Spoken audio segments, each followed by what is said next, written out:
Quick question, if repetition alone made you a master, wouldn't rereading your notes 100 times make you a genius? Spoiler alert. It doesn't. Let me show you what really makes repetition powerful. If you have engaged studies or skills repeatedly without commensurate result, or you have questions on the veracity of repetition, this video is for you. For complex skills or deeper understanding, repetition must be enriched by other elements which are 1. Deliberate practice. 2. Variety. 3. Spacing. 4. Active retrieval. 5. Motivation and reflection. First, repetition needs deliberate practice. Don't just repeat what you're already good at. Focus on the weak spots. That's where growth happens. Instead of endlessly playing the same easy beat, the drummer zooms in on the weak spots, say, the left foot on the hi-hat or the weaker hand on the snare. They slow it down, isolate that movement, and repeat with focus until it improves. This is not just repeating the task mindlessly, but focusing on weak spots. Example, a drummer with weak left hand and left foot should practice deliberately with those weak hands and foot. Next, variety.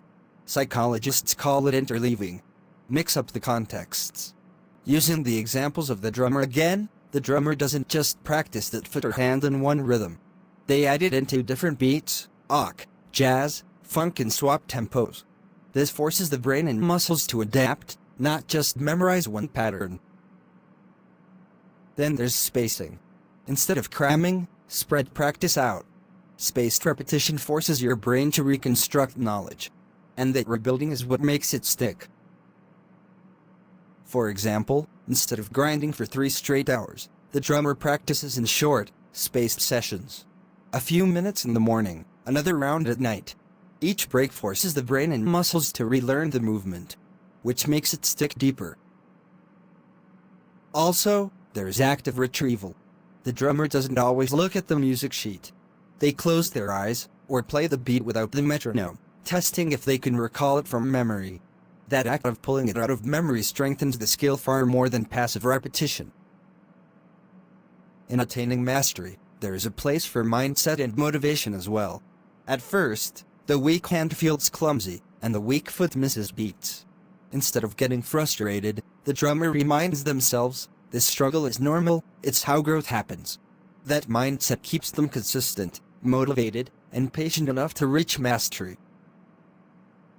And finally, reflection and mindset. Connect what you're repeating to meaning in real life, and remember, effort isn't failure. Like Camille Farrington's work shows, persistence through difficulty is what turns learning into mastery. So no, repetition alone won't make you a master. But repetition plus deliberate practice, variety, spacing, retrieval, and reflection? That's where mastery lives. Conclusion. Repetition alone is useful for basic, mechanical, or automatic skills. While repetition plus deliberation, variety, spacing, retrieval, and meaning equals mastery of complex knowledge and skills. I'm Ikanyemi Alasola, founder of Tuniversity Reading and Memory Academy. And I'll help you read, understand, and never forget.